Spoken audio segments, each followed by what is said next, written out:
There's so much the public never really knew about 50 Cent and Daphne Joy's relationship, and the chaos that kept spilling out around them like a never-ending reality show highlight reel. Curtis Jackson, better known as 50 Cent, has always kept headlines hot with his romances, but this particular connection with model actress Daphne Joy keeps circling back with fresh energy, new angles, and receipts that make people pause and say, wait, what really happened here? Back in 2010, Daphne was grinding for her moment and building a name the old-fashioned way.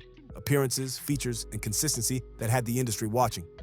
She snatched the January cover of Smooth magazine and looked every bit like a star on the rise, while whispers linked her to comedian Dre Davis, even though the exact timeline stayed blurry and unconfirmed. By summer 2011, boom, she was suddenly jet-setting with 50, moving through luxury like she'd been doing it her whole life. And the blogs were on it within minutes because the optics screamed, "It's up!" She even turned up strong for his 36th birthday, celebrating in Vegas and Atlanta with the kind of energy that says, "We're outside and we're not hiding." And for a minute, it looked like a shiny new chapter was opening for both. Then, just weeks later, the vibe flipped and word on the timeline said it was over. Grand opening, grand closing. And when a curious fan asked 50 about Daphne, he presented himself as single, cool, and unbothered like the whole thing had been a blink and you miss it moment. But the story didn't end there, not even close, because they were spotted together again not long after. And that's when Dre Davis jumped online and fired a messy tweet heard around entertainment Twitter. "How you model for Smooth if you are coochie bumpy?" Which had the internet doing double takes like, did he really put that out in the open like that? Dre may have deleted it later, but the damage was done because the bumpy line stuck to the conversation like glue and kept getting quoted, reposted, and dissected even by people who didn't know the backstory at all.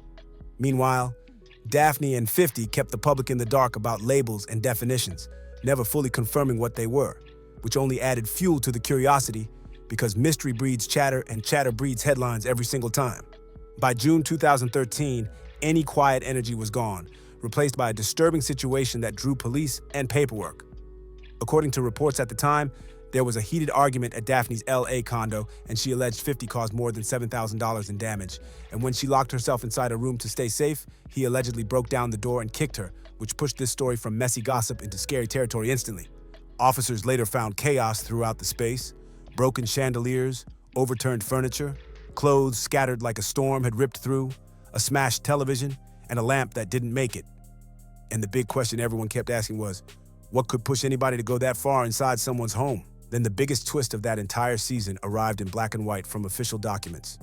Daphne and 50 had quietly welcomed a son months earlier, little Sire Jackson, born in September 2012, which meant that behind the headlines, there was a full family connection people didn't even know existed yet.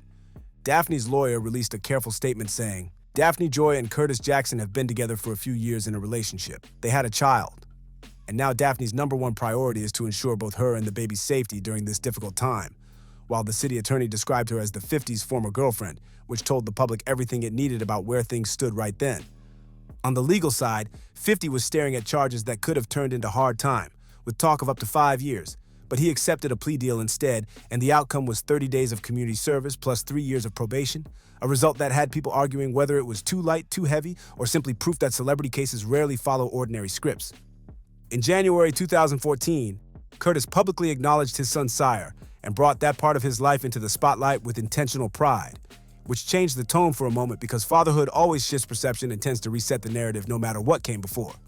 But summer 2015 brought a whole new wave when a court ordered him to pay $5 million to Rick Ross's former partner after a leaked tape situation, a ruling that felt like the most expensive petty play the internet had seen in a long while because the motive looked more like trolling than strategy. Only weeks after that headline, he filed for personal bankruptcy in Connecticut, telling the court he was worth around $4.4 million, while his legal team signaled that cash flow was stressed to the limit. And a small but unforgettable detail popped up: an alleged $1,737 owed to his own grandfather, the kind of odd receipt that sticks in people's minds because it feels human, messy, and meme-ready. He even joked in court that he wasn't as cool after filing, which became a clip people quoted for months, while others brought out the classic "Go Shorty" line and argued that image and reality were doing battle in public once again. One part of those filings shocked the timeline all over again. Figures that suggested Daphne was receiving about $1,267 a month in child support for Sire, while Shaniqua Tompkins, mother of his first child, was getting a little over $6,000, numbers that had fans debating fairness, cost of living, and how the law calculates responsibility across different households. People dragged out the bar. Have a baby by me, baby. Be a millionaire. and asked if lyrics and life had finally parted ways for good, while Daphne kept her head down and tried to move forward without feeding the noise, which is easier said than done when your co-parent is a global figure and every move becomes content by default. By fall 2015, Daphne was linked to Jason Derulo, and the internet did what it always does: screenshot, recap, and react. Around the holiday season that year, 50's Instagram turned into what looked like a proud dad gallery with Sire front and center. But when Daphne and Jason posted their steamy vacation moment, Curtis deleted the father-son photos and dropped a caption that read like a smirk through the screen. "But don't worry, baby, I'm fine. Just a little shook up. LMAO. Good morning?" Which sent followers into comment section analysis mode instantly. About 6 months later, reports said Daphne and Jason were done, and Jason later moved on publicly with Gina Frooms before she became a single mom, while Daphne redirected her focus on raising Sire and, to many people's surprise, found a calmer co-parenting rhythm with 50, where communication looked more functional and friendly than before. In July 2018, the pot got stirred again when Remy Ma posted her post-baby snapback, and Curtis slid into the comments with, "Damn, Remy, you lost mad weight." Hey Slim, which had Papoose, Remy's husband, firing back with a quick combo. "Damn, Daphne Joy, no wedding yet. If 50 Cent doesn't marry you, I'll introduce you to my homeboy. He's more mature. My left shoe is more mature than 50 Cent." And the internet crowned it a clean counterpunch with extra sauce. Only 2 weeks later, 50 picked another public battle with old friend turned tense rival Floyd Mayweather after Floyd shared a picture from his son's school event. And Curtis cracked his usual reading jab in the comments, a punchline he'd used before. But this time, Floyd returned fire with a long post that still lives online and reads like a laundry list of every insult he could stack on one timeline. Floyd called him a certified snitch, questioned the music run, and said Curtis was posted up in a regular New Jersey apartment while inserting himself into other people's business to stay relevant. And whether you agreed or not, the post traveled fast because it mixed celebrity, shade, and specifics the way the internet loves. Then came the line that shook the room. "So quick to gossip," like a "why don't you tell everybody how you got herpes from DJ?" Acclaimed fans connected to that old 2011 tweet from Dre about Bumpy Talk and a Smooth magazine cover model. And even though it was sensational, responsible people kept reminding the timeline that accusations aren't confirmations and internet smoke isn't the same as evidence. Floyd added that he'd been around Curtis daily and that even the driver, Bruce, had seen things. Then went full Maury style with a collage showing Curtis, Sire, and Marquise, his estranged firstborn, plus a caption. "Don't worry, Marquise, Uncle Floyd still got you."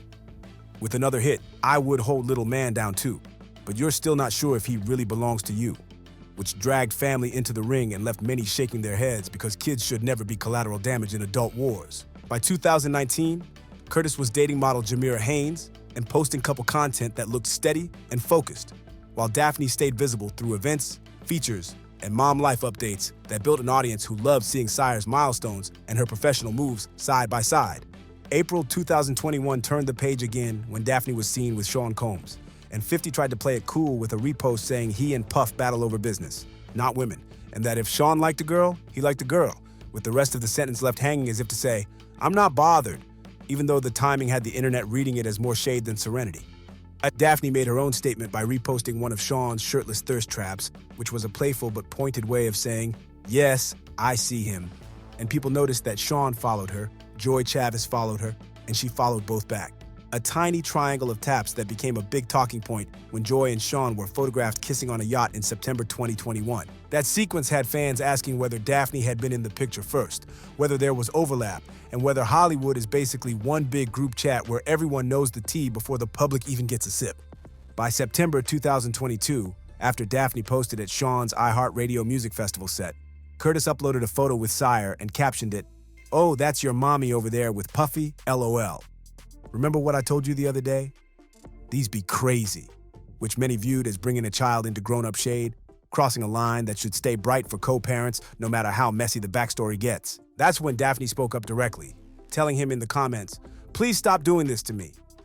I never bother you, and I'm an outstanding mother to our son. Can we please just focus on that, please?"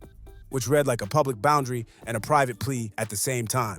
November 2023 brought a legal earthquake when Sean Combs was sued by his former partner Cassie, and the case was settled the very next day, a speed that stunned observers and reignited every conversation about power, NDAS, and how civil cases move when famous names are involved. 50 chimed in with posts and teased a documentary about the broader allegations swirling around Sean, which fits his brand of mixing commentary, comedy, and pressure in a way that keeps him in every trending topic tied to rivals and headlines. In early 2024, the situation escalated further when Sean's former producer Rodney Jones filed a $30 million lawsuit filled with explosive claims, including an allegation that Daphne Joy and Young Miami were paid monthly to be part of a harem, language that the internet devoured, while many responsible voices also said, these are allegations in court papers, not proven facts, because that distinction matters even when the tea is piping hot. 50 tossed in another post that said, I didn't know you was a sex worker, without tagging Daphne. And the comment traveled fast and far because it was short, sharp, and framed to sting without direct engagement, which is a classic strategy for maximizing impact while minimizing legal exposure. Then, reports said 50 planned to seek sole custody of Sire, allegedly citing Daphne's supposed connection to Sean's legal chaos.